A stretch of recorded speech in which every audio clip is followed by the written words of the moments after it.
I would like to ask that what are the important points that a speaker should always keep in mind? What are the mandatory points, means while they are speaking in front of public? So what common mistakes you should avoid and what important points you should always keep in mind? Know your audience. The most important point is know your audience. अगर आपको पता होगा कि आप किन audience के बीच में जाकर के बात करने वाले हैं एंड आप अपनी स्पीच को उस तरीके से प्रिपेयर करते तो डेफिनेटली ये आपके लिए हेल्पफुल होगा। For example, as a teacher आपको पता है कि आपके स्टूडेंट्स किस एज के हैं, उन्हें एक्शंस के साथ सिखाया जा सकता है, क्या सिर्फ बोर्ड पे कुछ बताने से सिखाया जा सकता है या वर्ड्स के थ्रू सिखाया जा सकता है, आप ये डिसाइड करते हैं।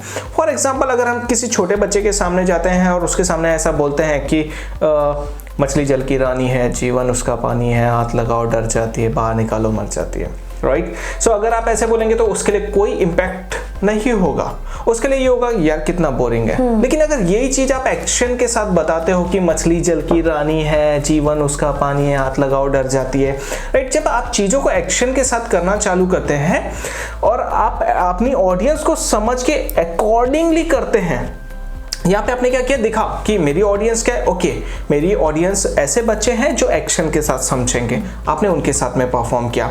अगर आप बहुत ही फॉर्मल प्लेस पे जा रहे हैं, राइट, अगर आपका किसी भी प्रकार का कोई वहाँ प्रेजेंटेशन से आप बहुत ज़्यादा मूवमेंट्स कर रहे हैं, बहुत ज़्यादा एनर्जी के साथ में कर रहे हैं, तो उनको लगेगा कि यार ये चीज़ें डिस्ट्रैक्ट कर रही है। तो सबसे पहले इंपॉर्टेंट होगा कि आप अपनी ऑडियंस को जाने। उसके बाद में सबसे और जो ध्यान देने वाली बातें हैं, ये 3 पॉइंट्स मैंने लास्ट टाइम भी आप लोगों से शेयर किए थे। अगर आपने मेरे पुराने वीडियोस देखे होंगे तो उस समय भी मैंने ये बोला था कि what's important, what beneficial and what's new. ये 3 चीजों का ध्यान रखें। तो सबसे पहले व्हाट्स इंपॉर्टेंट, जब भी आप अपनी स्पीच ऑडियंस के सामने जाकर के बता रहे हैं तो आपको ये देखना होगा कि आपकी स्पीच में इंपॉर्टेंट क्या है। सेकेंड चीज आपको ये देखना होगा what beneficial.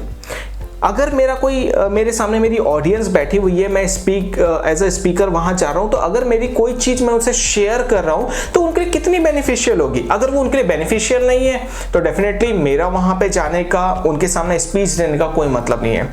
And what's new, right. So आप नया क्या बता रहे हैं। अगर ये 3 पॉइंट एक स्पीकर ध्यान रख लेना, what's new, what's important and what beneficial, I think अगर इन 3 पॉइंट्स को ध्यान में रख करके अगर वो अपनी स्पीच बनाता है तो इससे बेस्ट स्पीच बन नहीं पाएगी। क्योंकि यहाँ पे आपने अपनी फर्स्ट ऑफ ऑल अपनी ऑडियंस को समझा। ऑडियंस को समझने के बाद में आपने ये देखा कि जो मेरा टॉपिक है उसमें न्यू क्या है, इंपॉर्टेंट क्या है, बेनिफिशियल क्या है, एंड पब्लिक यही सुनने में आई है कि उसके लिए बेनिफिट क्या है, नया क्या है, इंपॉर्टेंट क्या है। अगर आपने इन चीज़ों को जस्टिफाई कर दिया, डेफिनेटली किसी भी चीज़ को ध्यान देने की आपको जरूरत नहीं पड़ेगी।